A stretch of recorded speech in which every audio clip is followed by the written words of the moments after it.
So the AfD, the Alternative for Germany Party, has officially been classified as a right-wing extremist organisation by the BFV, which is the country's intelligence service.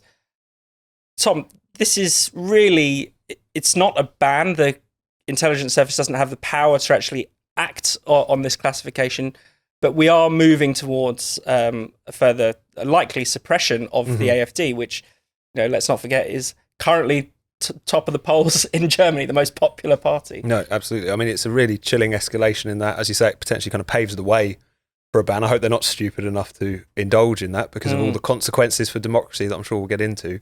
But who knows? The level of sort of establishment hysteria and born of a genuine, political challenges to them knows no bounds at this point. There has been this appetite, not just in Germany, but across Europe, to kind of kill democracy in the name of saving it. Yeah. And I do fear that's what we could be looking at here.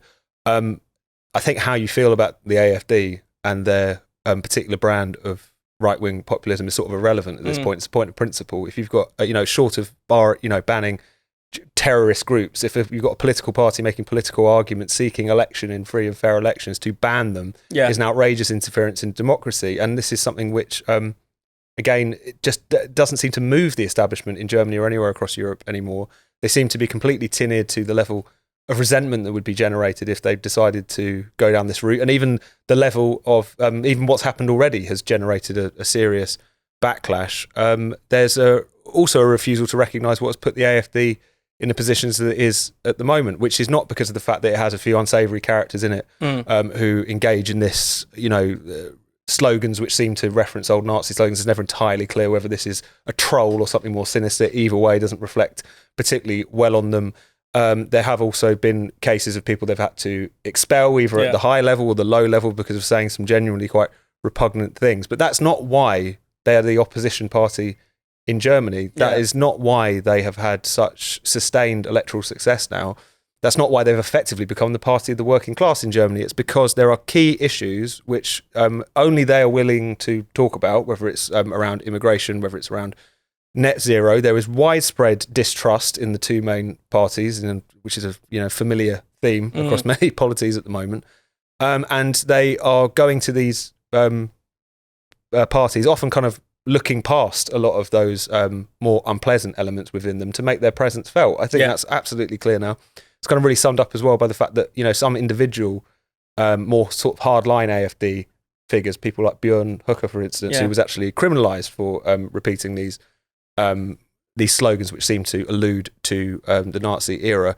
They might be personally very unpopular, but at the same time, they could still win an election in Thuringia, as they did last year, in which he was sort of leading the charge. He didn't win his seat, but they win the election. So it's an interesting indication of the fact that this isn't as simple as this is a sort of...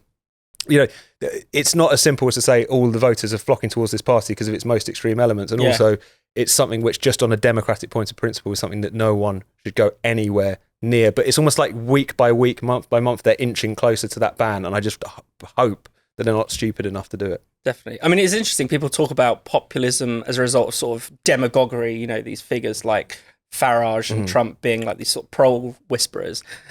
The AfD are almost anti-demagogues. I mean, you have Höcke, as you say, really personally unpopular because of his sheer unpleasantness. Alice Weidel, the de facto leader, is really, really dull.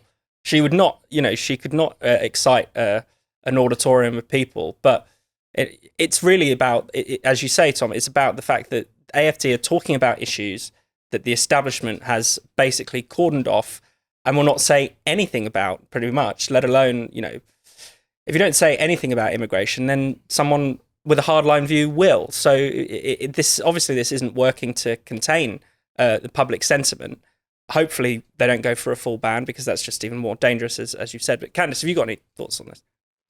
Yeah, I agree. I think if they go for a full ban, it could even strengthen them. I mean, it's always so tempting. People are always so tempted to shut it down, and they think that that's it, that's the end of it. But it never is. And I think for a party like the AfD and their followers, they will absolutely use that. They will use that. And it will also increase resentment. I mean, people will start to think that actually the establishment is trying to stitch this up. I think that voters, like you say, have to make choices in an imperfect system. And I think that they can discern that there are lots of problems problems with the AfD, but on very real issues, the main political parties in Germany are silent, and they just assume their own rationality, even though their policies have proven to have incredibly low growth and been ruinous for the German economy. Net zero, for instance, which I think people are seriously questioning now. But I think that so many politicians in Germany and in other places as well follow it with religious zeal. So it will never prompt any self-reflection whatsoever. And it's, I suppose, a little bit difficult sometimes to grasp what's going on in another country. But net zero has been such a catastrophic failure in Germany. I mean, it really is the kind of case study in why you shouldn't embrace this extreme greenism. I mean, India's about to leapfrog it as the third, to become the third largest economy. And yes, that's because India is rising, but also it's because Germany has been going completely the opposite direction. Yeah. And that has been so keenly felt now. So hopefully there's a lesson in that for people across Europe. Definitely. And it is worth, reminding people that this is part of a broader worrying trend, particularly in Europe. We've had Marine Le Pen criminalised, and not only criminalised, fair enough, if she's done wrong, but also banned from standing for election unless her appeal is successful. We've had in Romania, the leading candidate who actually won the first round of the election, just removed, that election cancelled, and then having removed from the ballot. We of course had the lawfare against Donald Trump. Again, a mixture of legitimate and spurious cases combined with the obvious intent of preventing him from succeeding in a democratic election.